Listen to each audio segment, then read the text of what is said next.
The billionaire CEO never imagined that the woman he fired for being pregnant would one day hold his heart in her hands. Literally. 7 years ago, he called her a mistake and had her dragged out of his office. Today, she's the lead surgeon standing over his open chest, deciding whether that same heart deserves to keep beating. But this isn't a story about revenge.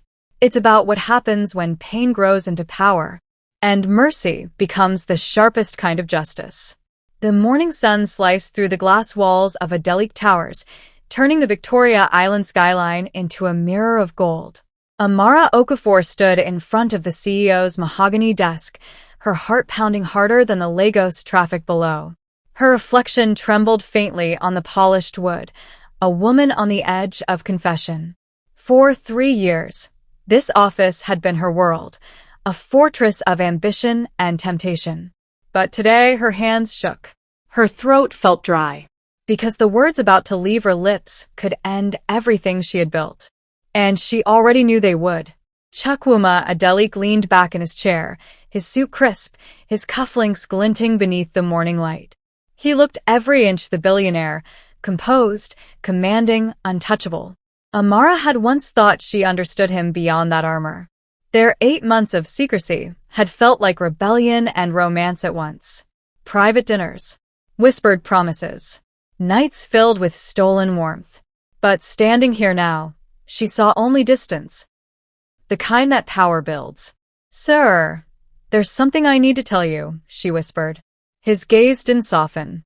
The clock behind him ticked once, twice. Then she said, "I'm pregnant." The silence that followed was heavier than thunder. The hum of the air conditioner filled the void, mechanical and cold. Chukwuma didn't blink. His jaw tensed, eyes narrowing with something sharp, not shock, but calculation. Amara's pulse roared in her ears. She waited for a human reaction, a question, a word, a touch. Instead, he exhaled slowly, like a man processing a business risk. "You're what?" His voice was flat, detached, as if the sentence offended logic itself. For a moment, she thought he was joking. Then she saw his eyes and realized he wasn't a lover anymore. He rose from his chair like a storm gathering strength. "Do you have any idea what this could do to my reputation? My family?" Each word was a knife, cutting through the illusions she'd built. The skyline behind him blurred through her tears. "I thought," she tried, her voice breaking. But he cut her off with a raised hand, a gesture that once meant affection, now a weapon of dismissal. "You thought wrong." His tone was final, sharp, absolute. Amara's chest tightened. The air felt thinner now, as if the room itself had turned against her. She'd been erased. When he pressed the intercom button, the click echoed like a gunshot. "Security, please come to my office." The words hit harder than any slap. Amara's mind spun, disbelief crashing into humiliation. She reached for logic for some reason, but it slipped away. "Please, Chukwuma," she began, but he didn't look at her. He was already picking up his phone, already moving on to damage control. The man who once whispered her name like a secret now wouldn't meet her eyes. Her body trembled, a mix of anger, sorrow, and disbelief. And for the first time, she felt truly disposable. 2 security guards appeared, tall shadows in navy suits. The room tilted. Chukwuma's voice came distant, professional. "Escort Miss Okafor out. Termination is effective immediately." The words didn't sound real. Termination, as if her existence could be deleted with a memo. One guard reached for her arm, but she stepped back. Her voice cracked. "You can't just," he didn't answer. He was already turned toward the window, staring out at Lagos like a king ignoring the fall of a servant. The guards hesitated, then moved forward. Amara's heartbeat thundered in her ears. This was how dreams died, quietly.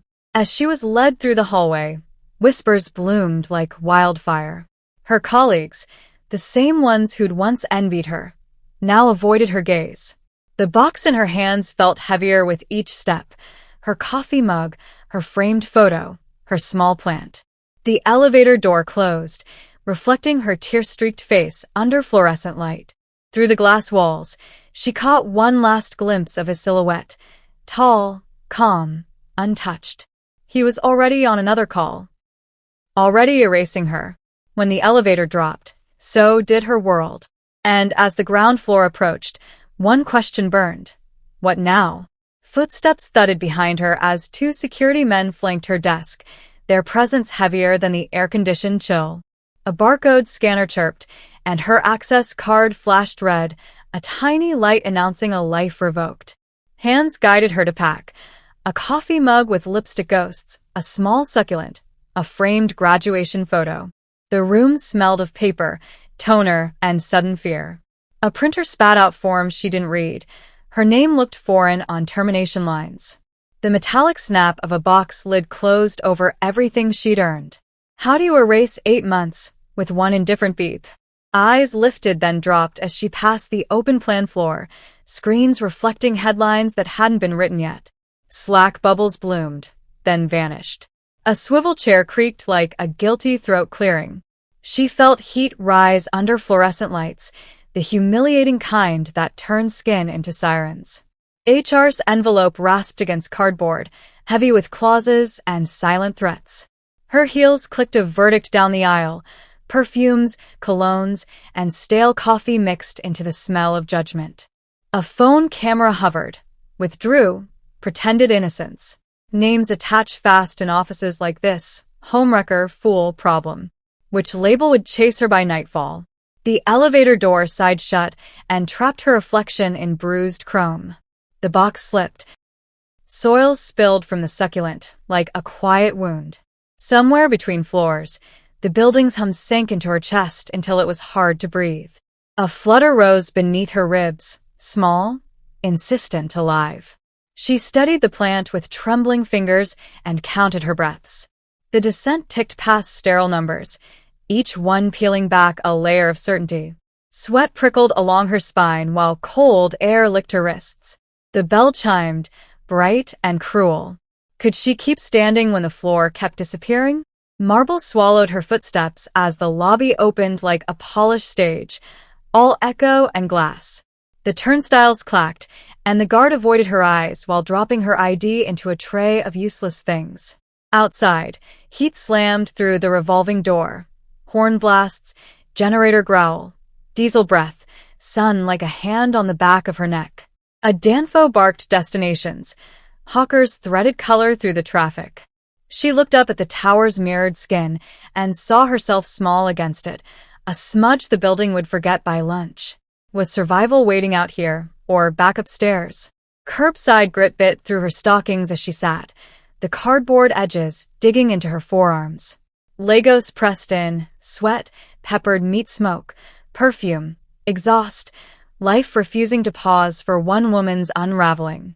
Her phone pulsed with messages, questions without care, condolences with gossip, prayers attached to disappointment. She counted what little cash hunched in her purse, mentally stacking rent, food, transport, vitamins, clinic fees like unstable blocks. A breeze teased the baby hairs at her temple, then died.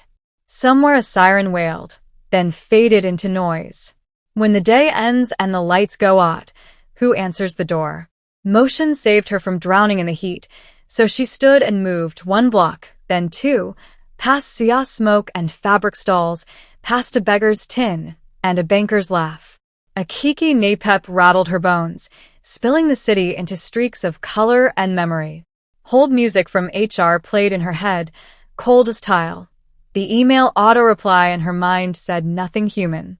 Her landlord's warning hovered like storm clouds. The baby's quiet weight re-anchored every step. She clutched the box, a fragile raft in fast water, and kept going. How far must a body travel to feel safe? Shade found her in a church compound where dust settled softly and hibiscus leaned like listening ears. She set the box on a bench and let the silence hold her without questions. Thunderhead stacked at the horizon, bruised and promising. A thump within, delicate, decisive, tapped from the future and pulled her upright. Resolve braided itself through fear. She would feed, shelter, and guard the life inside her, even if the world labeled her disposable. Wind lifted a page from HR, then pinned it still. When the storm finally breaks, what will she build from the wreckage it leaves behind? Rain smeared the window glass like fingerprints of mercy as Amara folded baby clothes by candlelight. The power had gone out again, leaving her one-room apartment in Suralere humming with generator echoes from distant compounds. She was 28, alone and a mother. The government hospital where Chioma arrived had smelled of antiseptic and despair, but her first cry had sounded like resurrection. Tiny fingers, strong grip. In that moment, pain rewrote itself as promised. Now, thunder rolled over the tin roof as Amara whispered to her sleeping child, "We'll be okay." But even hope felt like borrowed light. Mornings began before sunrise, when the street still held its breath. Amara scrubbed hotel floors that smelled of bleach and stranger's perfume, her hands blistered from wringing out mops. She wore a faded uniform, name tag crooked, and a smile practiced. The manager's whistle marked every hour she wished away. By 2 p.m., she was running through market noise, dodging Danfos, rushing home to feed Chioma. Evenings belonged to the restaurant. Sweet, noise, laughter she'd enjoy. Her body existed on autopilot, muscle over emotion. Every naira mattered. Every coin counted. Yet beneath exhaustion, a small voice whispered, "You were made for more." Weekends turned into classrooms. She tutored neighborhood teens in English and mathematics, chalk dust turning her fingers white. The students called her Anialma, not knowing she graded papers with one hand while cradling a sleeping child in the other.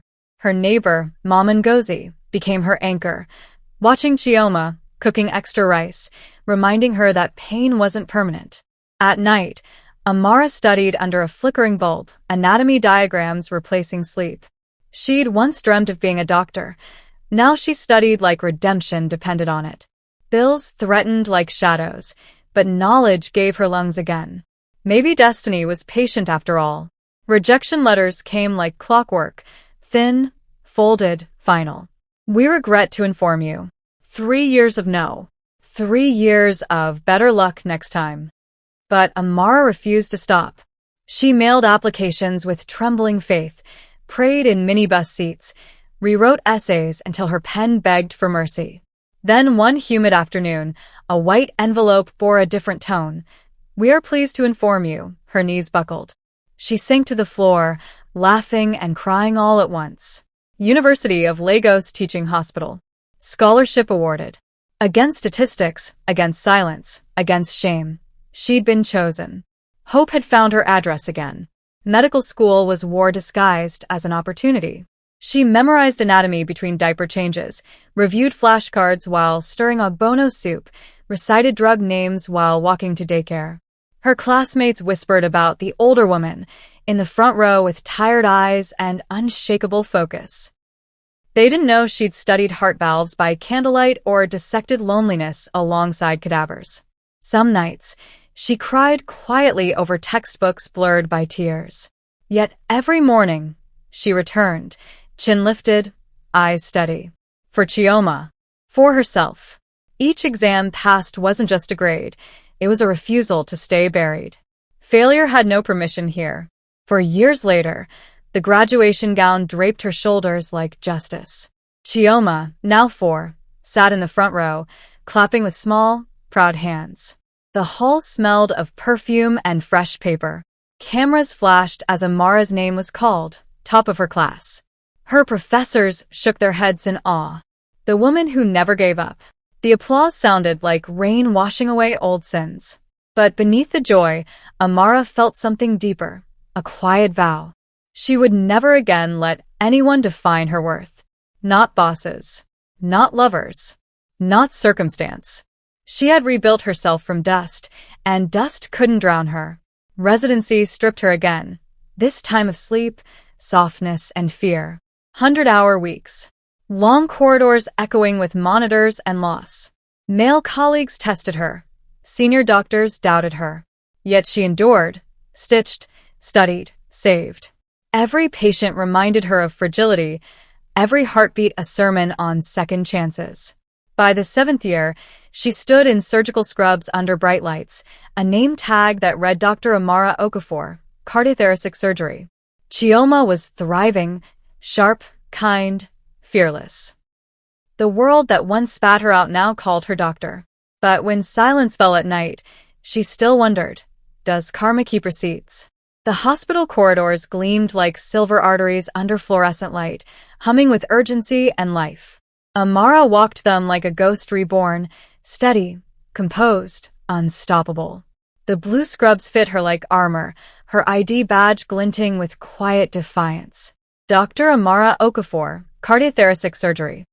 The name carried the weight of survival. Residents whispered her nickname, the Machine. They said she never tired, never trembled, never lost a patient. But beneath the precision was something softer, the same heart that had once been broken, now rebuilt into a scalpel's edge. This was her kingdom now. Outside the OR, she was called the Angel. Families clung to her words the way drowning men cling to air. She held hands before anesthesia, prayed silently before each incision, and stayed late to explain what others brushed off. "You'll be fine," she'd say, and somehow they believe her. She'd learned empathy the hard way, from the cold floor of an office lobby, from nights when no one answered her calls. Her patients weren't charts to her. They were redemption stories in motion. Every healed heart was one more victory over the man who'd once said she'd never rise again. Newspapers caught wind of her legend. From maid to miracle surgeon, single mother tops surgical board, the woman who never quits.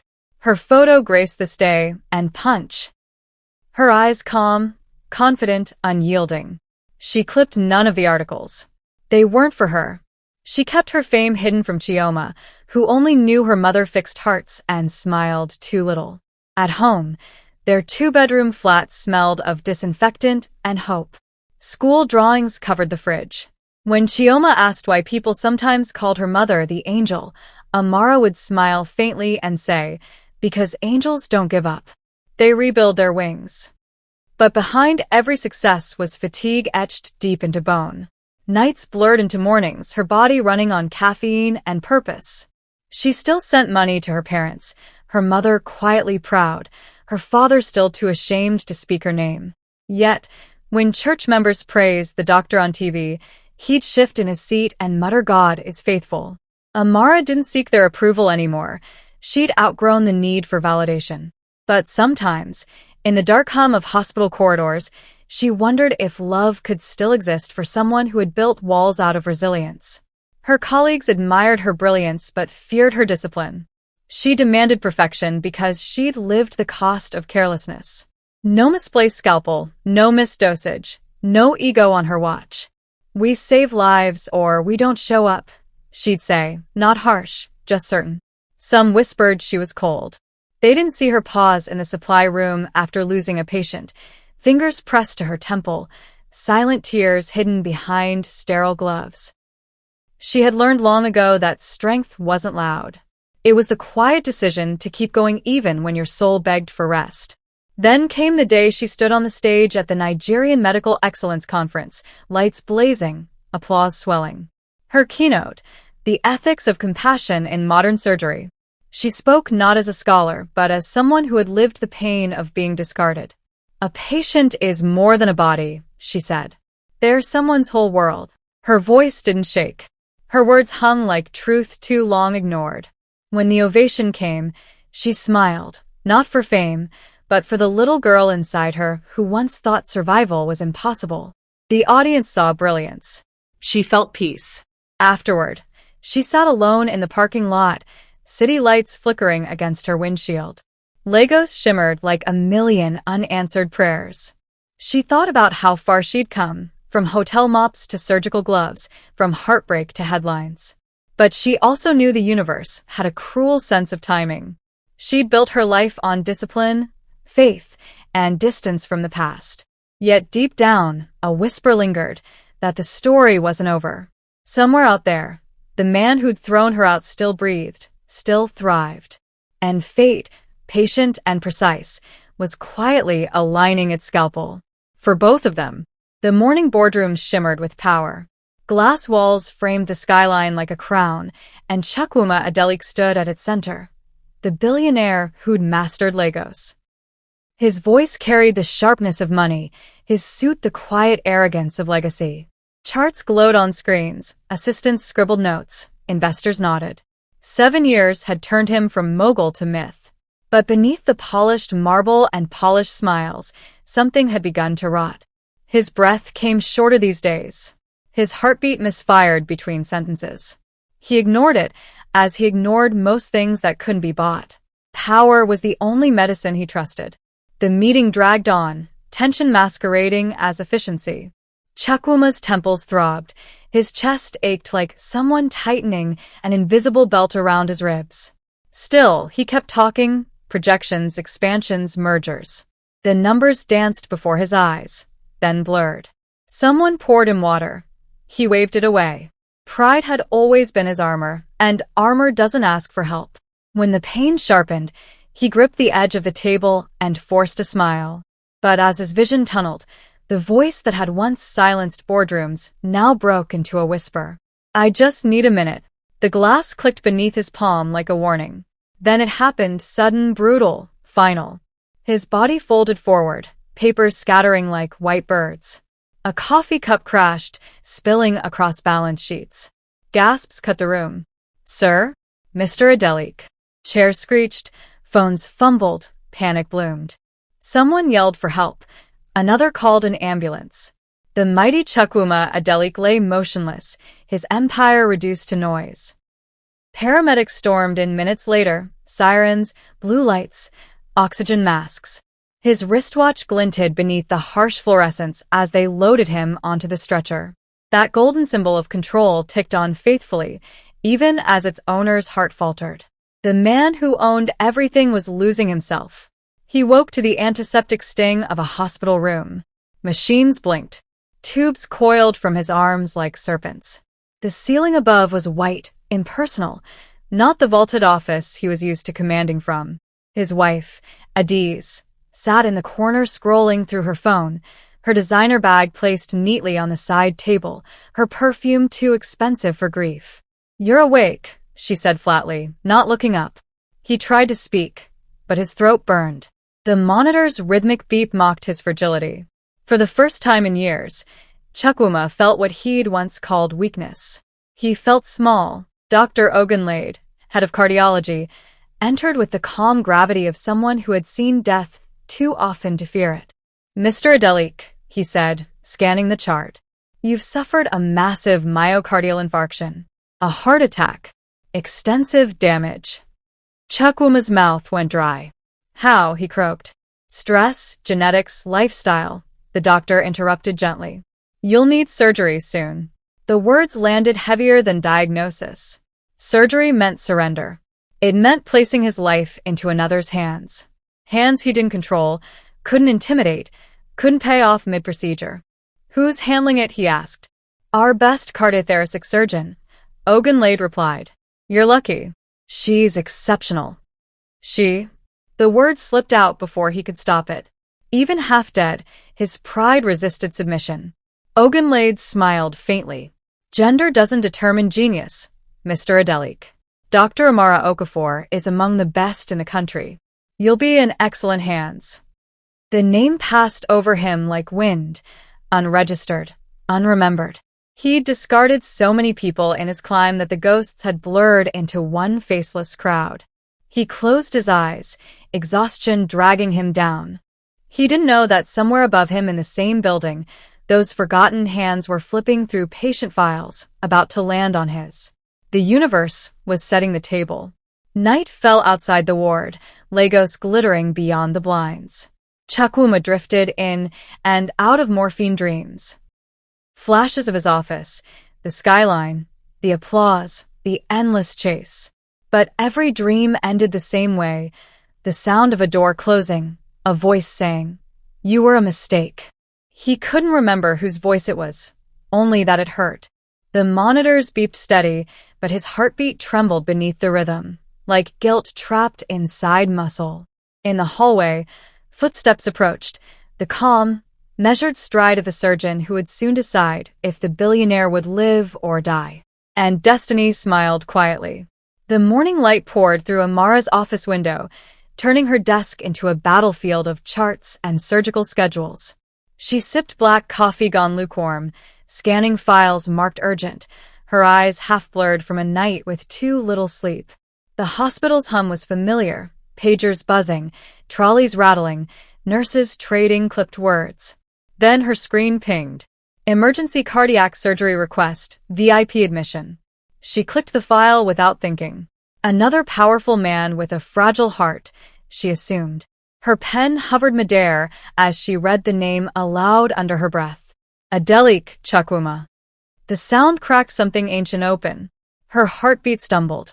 The coffee cup tipped, splashing across a stack of case notes. Her breath hitched as her eyes darted back to the screen. There it was again, his name, spelled in the same bold arrogance she remembered from her termination letter. Adelik Chukwuma. Age 47. Myocardial infarction. Critical condition. Attached was a photo for patient identification. Older, paler, but undeniably him. The jawline she once traced with trembling fingers, now hardened by time. The eyes that once held her future, now shadowed by defeat. 7 years of silence collapsed into a single, suffocating heartbeat. It was him. The room seemed to shrink. Her pulse thundered in her ears as memories blurred with present light. The office, the guards, the box of belongings. She tried to steady her breathing. No, it can't be. But the screen didn't lie. The man who'd called her a mistake was 3 floors below her office, his life hanging by a thread she now held. She stood abruptly, nearly knocking over her chair. Her mind spiraled between fury and fear. I can't do this. I have to do this. The walls felt too tight, the air too thin. God, why him? Why now? A knock startled her. Come in, she managed. Dr. Ogunlade entered, cheerful as always, clipboard in hand. Amara. You've seen the file, yes? This one's high profile. Billionaire industrialist. Quite the catch for our unit. She forced a nod, gripping her pen until it dug into her palm. I've reviewed it. Good, he said, oblivious. We'll need your best on this one. The Adelik family carries weight. We mustn't fumble. Surgery consult at 4. You'll meet him personally. She swallowed hard. Understood. He left, humming, leaving the scent of cologne and pressure in the air. Her composure fractured the moment the door shut.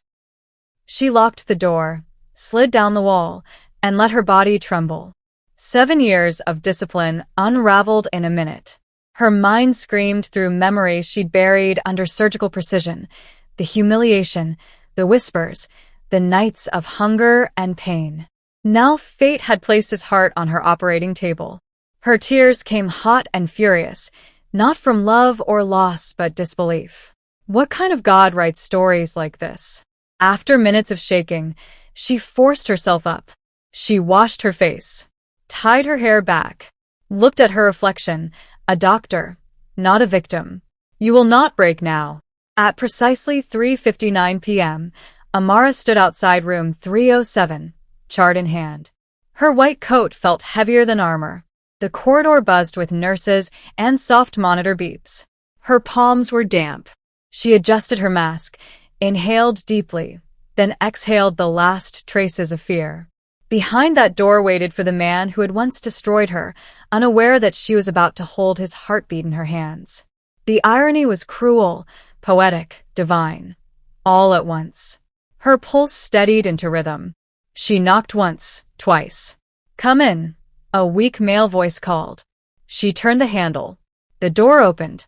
The room smelled of antiseptic and quiet desperation. Machines hummed in measured tones, and there he was, older, grayer, eyes closed, oxygen tube framing his face. The sight hit her like a blade dipped in irony. Once, she cried over losing him. Now, he might cry for her mercy. She took a step closer, professionalism wrestling with memory. She whispered internally, "Remember your oath, not your pain." Her fingers tightened on the chart. Fate had circled back not for vengeance, but for revelation. And as she looked down at the man who once erased her, she realized he was no god after all. Chukwuma sat propped against crisp white pillows, his hospital room buzzing softly with the rhythm of machines. He was dictating instructions into his phone, his voice sharp even in weakness. Adiz hovered near the window, her tone clipped as she updated followers about his mild scare. When the door creaked open, neither of them looked up. "Mr. Adelik?" The voice was calm, low, professional. He gestured impatiently, without seeing her face. Yes, let's make this quick." Then his eyes lifted. The world stilled. The phone slipped from his hand and hit the sheets. The voice he'd erased now wore a doctor's coat. Time folded in on itself. The fluorescent light above hummed, but he couldn't hear it. Her face, older, sharper, but unmistakable, stood framed by the doorway like judgment made flesh. The silence carried 7 years of buried guilt. "You," he whispered, almost inaudible. Amara's face was unreadable, her posture straight, her tone clinical. "Yes, me." Adiz turned, blinking. "Do you two know each other?" Chukwuma's throat closed around the lie. "She used to work for me." His pulse monitor spiked in frantic beeps. Amara's gaze didn't flicker. She stepped closer, her shoes clicking against the tile. Justice had entered the room quietly. Amara opened the file in her hands, the paper crisp, her tone detached. "Your recent tests show severe myocardial damage. Without surgical intervention, your chances of survival beyond 6 months are low. With surgery, prognosis improves significantly." Her eyes never left the chart. Chukwuma couldn't look away from her face. Every word she spoke reminded him of another day, another sentence. "You're terminated effective immediately." He saw again the woman carrying a box through his office, humiliated and broken. But this woman was different. Composed. Unshaken. The same hands he'd cast aside now determined whether his heart would beat again. "I want another surgeon," he blurted, voice sharp with panic. The request filled the air like the sound of a slammed door. Adiz frowned. "What?" "She's supposed to be the best, isn't she?" "I don't care," he snapped, avoiding Amara's gaze. The color had drained from his face. Amara's voice, cool and precise, sliced through the tension. "That's your right as a patient, Mr. Adelik. However, the next available surgeon of my specialty is in Abuja. A 10-day delay could be fatal." Her words were surgical, measured, factual, leaving no room for emotion. Even his arrogance trembled under that truth. He stared at her, chest rising unevenly, machines echoing his panic. "This is insane," he muttered. "You, of all people, you can't possibly—" "Can't possibly what?"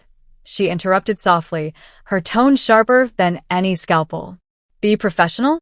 Be competent? Rise above what you remember." He flinched. The woman who once begged now commanded. The irony wasn't lost on her, but she kept her face still. "If you believe I'd risk my oath because of our past," she continued, "then yes, request a transfer. But remember, your heart may not wait for one." Her eyes held his, steady as the monitors beat.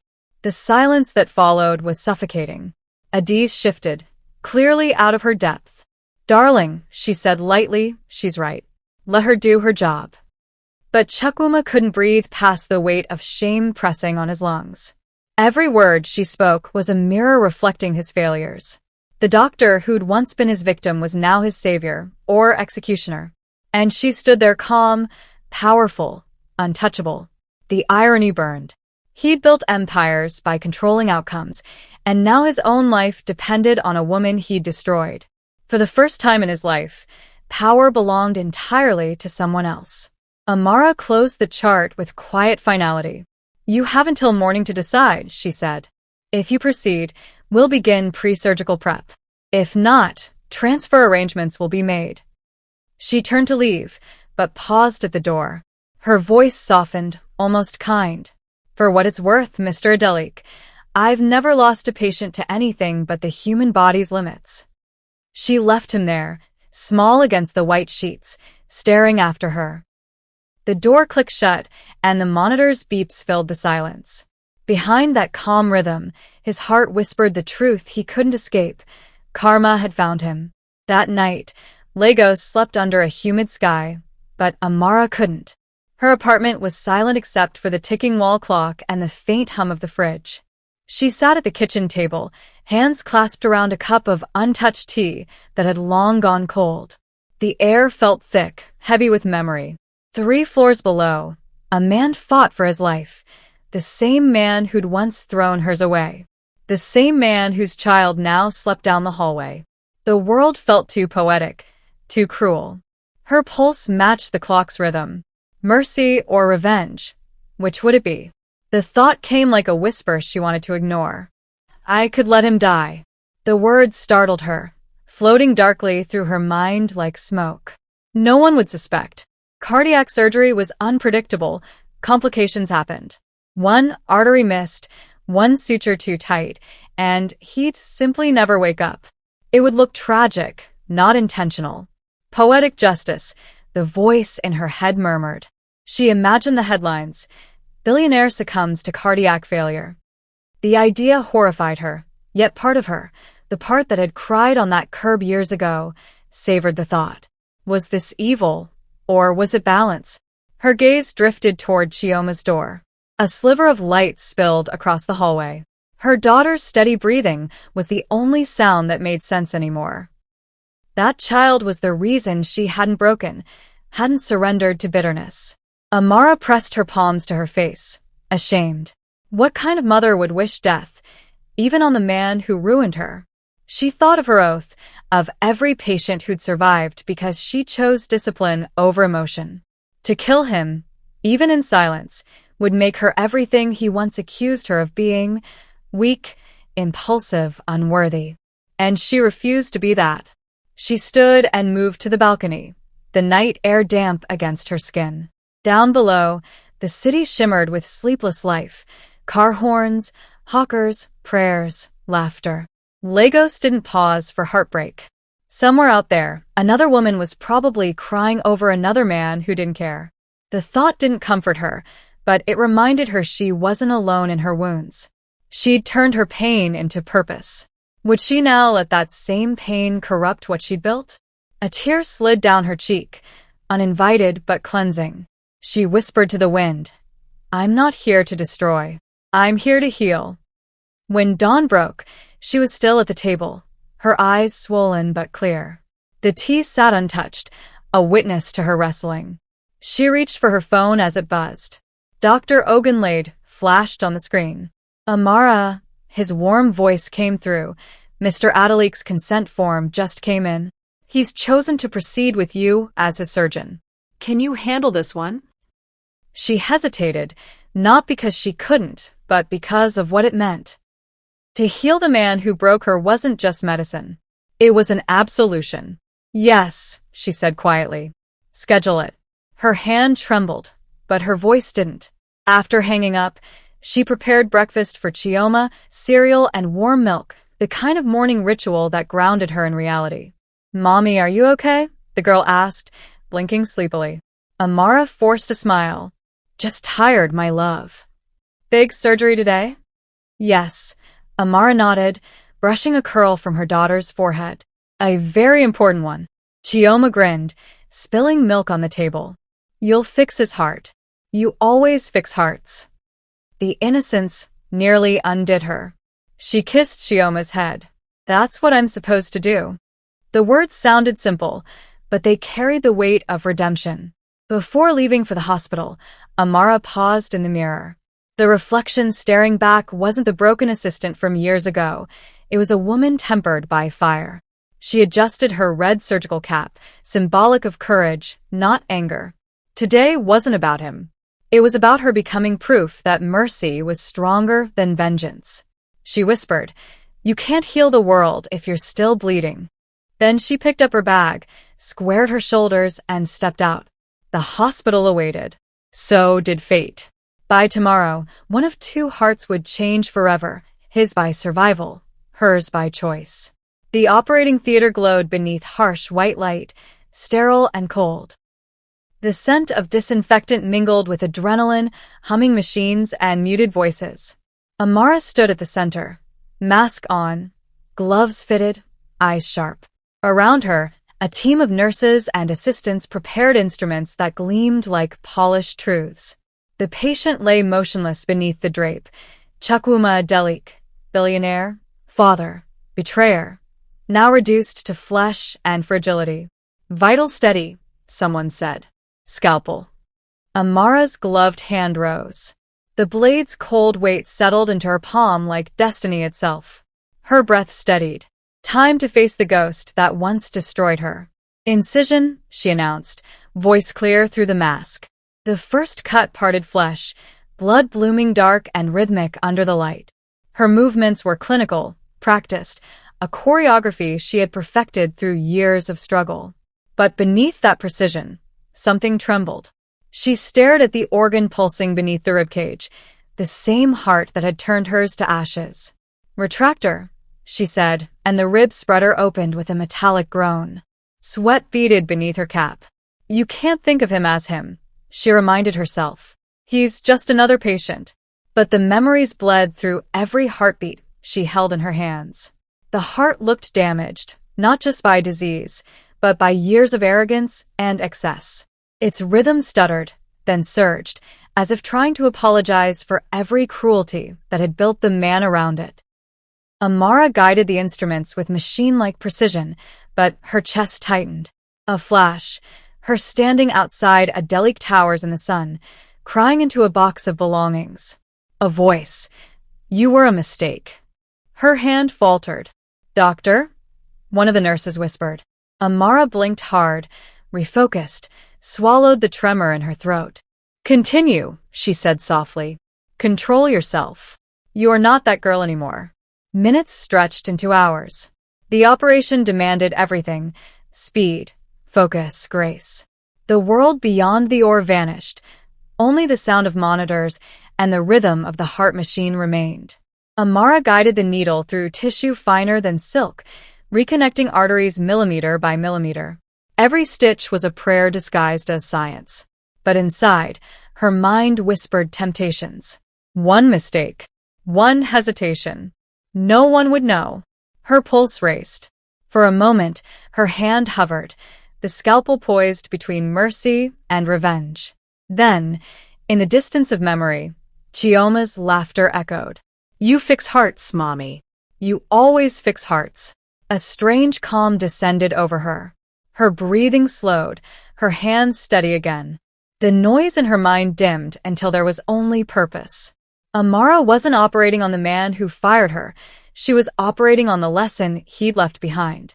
This was her final test, the universe's cruel but perfect symmetry.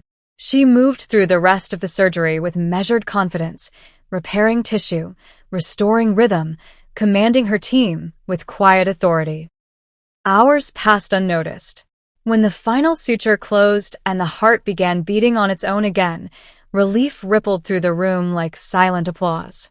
Excellent work, Dr. Okafor, said her assistant, voice full of awe. She nodded once, too drained to smile.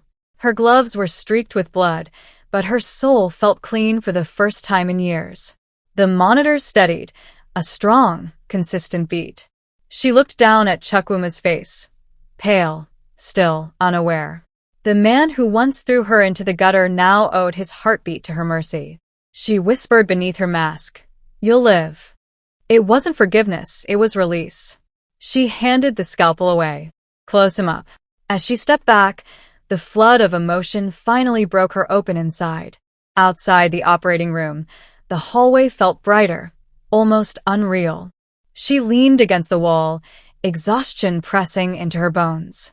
Her reflection in the glass looked foreign, a woman who had carried 2 lives in her hands and chosen life for both. Her phone buzzed with a message from Chioma's teacher. She said she wants to be a doctor like her mom. Amara smiled through tears. She realized then that saving him wasn't weakness, it was proof of who she had become. Vengeance would have made her ordinary. Mercy had made her extraordinary. And mercy had just beaten revenge to its knees. 3 days after surgery, morning light streamed gently through the blinds of room 307. The air smelled faintly of antiseptic and renewal. Chukwuma Adelik stirred for the first time in full consciousness. The machines beeped softly, a rhythm more reliable than his decisions had ever been. He blinked at the ceiling, disoriented, then glanced down at the scar that ran like a signature across his chest. His heart beat stronger now, ironic, considering whose hands had rebuilt it. Fragments of memory drifted back, her face above him, her voice calm, commanding, merciful. God, she actually saved me. When Amara entered, clipboard in hand, the air shifted. He looked smaller now, not in body but in spirit. Adiz was gone, leaving behind the faint scent of designer perfume and emotional absence. Chukwuma turned his head toward Amara, eyes heavy with something between awe and shame. Doctor, he rasped. She met his gaze without warmth or hatred, just composure. Good morning, Mr. Delik. Your vitals are stable. No sign of postoperative complications. You'll make a full recovery if you follow instructions. Her voice was professional, detached. But every word carried the weight of history neither of them could erase. He tried to sit up, grimacing as pain stabbed through his chest. You saved my life, he said quietly. After what I did. Amara set the chart down, her tone steady. I save lives. That's my job. He shook his head weakly. No. It's more than that. The silence stretched. His breathing grew uneven, not from surgery, but from guilt. I remember everything. The office. The firing. The things I said. His voice cracked, raw and unfiltered. You were carrying my child. Amara's eyes flickered, but stayed controlled. That was a long time ago, she said. Let's focus on your recovery. Chukwuma swallowed hard. I destroyed you, he whispered. And you rebuilt me. The irony cut deeper than his incision. Amara didn't move, didn't blink. You didn't destroy me, she said softly. You revealed me. There's a difference. He looked away, shame painting his face pale. I told myself lies about you for years, that you were manipulative, irresponsible. It made it easier to forget what I'd done. His hand trembled as he reached toward the bed railing. But I see you now. You're everything I pretended not to value. His voice faltered, thin as breath. And I don't deserve to live. Amara's expression softened, but only slightly. You don't get to decide who deserves life, she said. If I'd thought like that, you wouldn't be breathing. He looked up, eyes glassy. Then why? Why save me?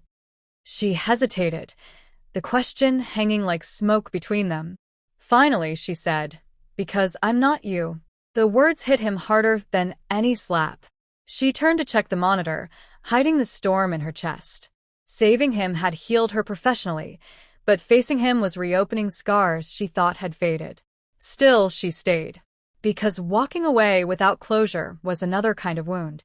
He wiped at a tear, unashamed now. Is the child, his voice broke. Was there? Amara's breath hitched. The truth pressed at her throat, but she kept it behind the wall she'd built. That's not relevant to your treatment. Please, he begged, voice trembling. Just tell me. She met his eyes then, calm but unyielding. You made your choice 7 years ago. And I made mine. The silence that followed was heavier than pity. He nodded slowly, understanding what she wouldn't say. The answer was alive somewhere, beyond his reach. He'd missed a lifetime, and there was no surgery for regret. She rose to leave, adjusting her coat. He watched her, the same woman he'd once dismissed now walking out as the one who'd rewritten his ending. Dr. Okafor, he called weakly. She paused at the door. Is there anything I can do to make it right? Her shoulders stiffened. Be better, she said without turning. That's all the redemption you have left. Then she walked away, her steps even, her posture unbroken. Behind her, the machines continued their calm, mechanical rhythm, the same heart she'd repaired beating steadily. For the first time, it belonged to a man learning what it meant to live with one.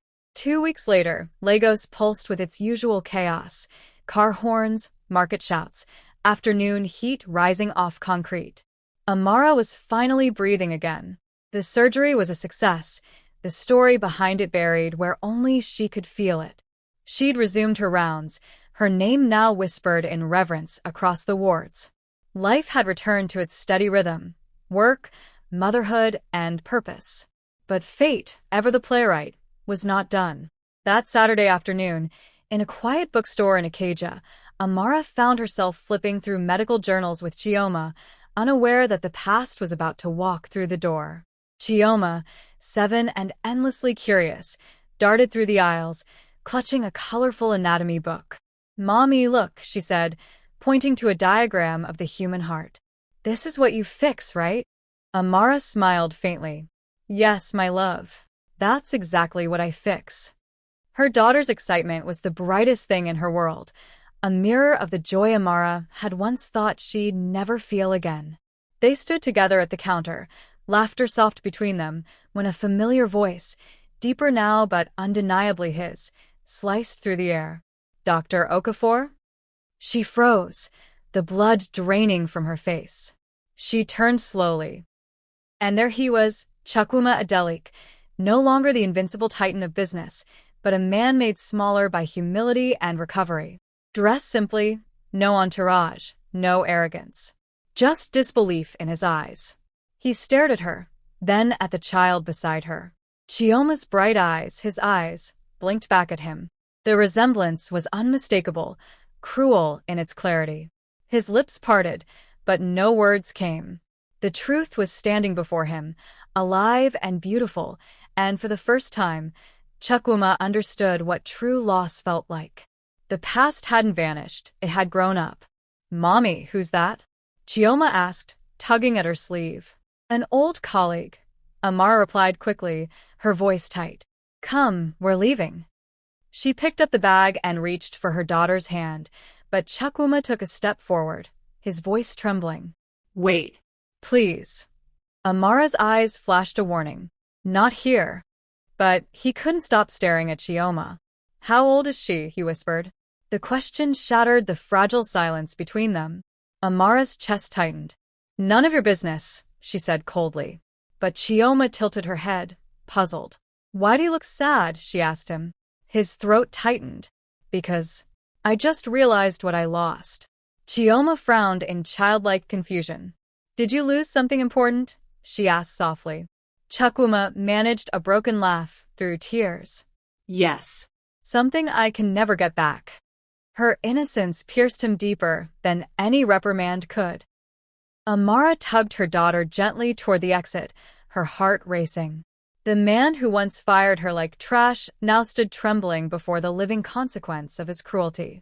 He whispered after them, voice cracking, "Please, just her name. Tell me her name." Amara stopped, still facing away, caught between rage and mercy. "He doesn't deserve it," her mind screamed. "But maybe Grace does." She turned halfway, enough for her voice to carry, but not enough for him to see the tears welling in her eyes. "Her name is Chioma," she said quietly. "It means good God. Because God was good to me when you weren't." The words hung in the air, delicate yet devastating. Chioma looked up at her mother, smiling proudly. "That's my name," she said, unaware of the history bleeding beneath it. Amara squeezed her hand and walked out of the store. Behind them, Chukwuma stood motionless, tears streaming freely now. The scar on his chest ached, pulsing with the truth his heart could barely contain. Outside, the sunlight hit Amara's face like a benediction. She took a deep breath, feeling the weight of 7 years lift just enough to let her move again. Chioma skipped beside her, humming, clutching the anatomy book. Amara glanced down at her, her miracle, her proof that pain could birth beauty. Somewhere behind her, a man who once called her a mistake now knew what true loss meant. The city roared on, indifferent yet alive. Amara whispered a quiet prayer under her breath, not for him, but for herself. "Let my peace never depend on anyone's repentance again." The days that followed the bookstore encounter blurred into quiet reflection. Lagos moved on, impatient, electric, unaware that 2 lives had just been rewritten by a chance meeting. Amara read through her rounds as usual, but her thoughts lingered on Chukwuma's face, the disbelief, the sorrow, the raw regret that had replaced arrogance. Each time she replayed it, She felt the familiar tug of anger rise and then dissolve. Time had already punished him in ways she couldn't. His empire no longer impressed her. His tears no longer satisfied her. Grace, she realized, wasn't about him. It was about freedom. One afternoon, a letter arrived at the hospital, hand-delivered, the handwriting deliberate and shaky. It was from him. No lawyers, no signature stamps, no company letterhead, just emotion bleeding through ink. He wrote of sleepless nights, of wanting to know his daughter, of wishing he'd been the kind of man who'd chosen courage over pride. If she ever needs anything, it ended. I want to give it, not out of guilt, but gratitude. Amara folded the paper carefully. Part of her wanted to tear it apart. Another part, the healer, the mother, the survivor, knew that forgiveness sometimes whispered instead of roared. That evening, Amara sat across from Chioma at the dining table. Homework sprawled between them, drawings, crayons, spelling words. "Mommy," Chioma asked suddenly, "why did that man cry at the bookstore?" Amara's breath caught. "Because he remembered something important," she said softly. "Something he thought he lost forever." Chioma tilted her head. Like a heart. The simplicity nearly broke her. Exactly like a heart. She reached out, tucking a stray curl behind her daughter's ear. "Do you know the strongest thing anyone can do?" Chioma shook her head. "Forgive," Amara whispered. "It's how we stay bigger than pain." Days later, another letter came, this one formal, printed on plain paper. It was from a legal office confirming the establishment of a scholarship fund, the Chioma Foundation for Single Mothers in Medicine. Anonymous donor. Initial contribution, 10 million naira. Amara didn't need to ask who. She stared at the document for a long time, her chest tightening with a mix of anger, gratitude, and closure. Accepting it didn't mean absolution. It meant purpose. If his guilt could open doors for women like her, then maybe good could still grow from the ashes of cruelty. Even broken hearts can build bridges. Months passed. The fund grew, supporting women who carried both dreams and diapers, who studied medicine between shifts and sleepless nights. Amara became its patron, her story no longer one of tragedy, but of transcendence. Interviews called her the surgeon who turned pain into purpose. She accepted the praise quietly, always thinking of Chioma, the reason behind every heartbeat she saved. Meanwhile, Chukwuma began visiting occasionally. Not as a father demanding rights, but as a man learning humility. Their meetings were cautious, public, brief. He asked for nothing. Sometimes, that was the purest apology of all. On one breezy Saturday, they met at a park. Chioma ran ahead chasing pigeons while Amara and Chukwuma sat beneath a tree. He looked healthier but older, softer around the edges. "She's brilliant," he said quietly. "She has your fire." Amara smiled faintly. "And your stubbornness." He chuckled, then fell silent. "Thank you," he said after a moment, "for saving my life, twice." She turned to him. "Twice." "Once in surgery," he said, "and once by not letting me drown in guilt." The words lingered like sunlight through leaves. She didn't reply. Some wounds didn't need words to close. That night, as the city lights blinked across the lagoon, Amara stood on her balcony, the wind cool against her face. Inside, Chioma's laughter filled the home, bright, innocent, whole. Amara closed her eyes, feeling the ache of years finally ease. She had learned that vengeance feeds the wound, grace heals it. She didn't forgive because he deserved it. She forgave because she refused to carry him any longer. Her life, her peace, her legacy belonged only to her now. Somewhere below, sirens wailed, life pulsed, and hope persisted. She had saved a heart, his and her own.